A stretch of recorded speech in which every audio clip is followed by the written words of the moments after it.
May slowdown o pagbagal na sa mga naitatalang kaso ng dengue sa bansa ayon sa Department of Health.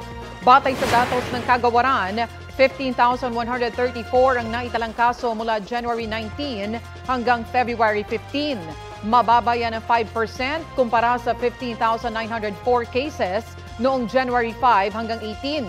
Sa kabuuan, mahigit 43,000 dengue cases na ang naitala ngayong taon as of February 15. Nangunguna pa rin ang Calabarzon na may mahigit 9,000 cases, 7,551 sa NCR habang may 7,362 cases sa Central Luzon.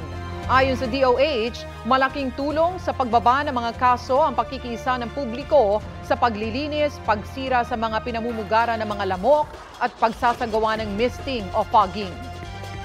Ilulunsad naman ng DOH ngayong araw ang alas 4 kontra mosquito. Yan ang sabay-sabay na paglilinis ng mga komunidad mamayang alas 4 ng hapon para puksain ang mga pinamumugaran ng lamok na may dalang dengue. Makikiisa sa kampanya ang ilang lugar sa Quezon City, Iloilo, Antique, Aklan, Guimaras at Negros Occidental.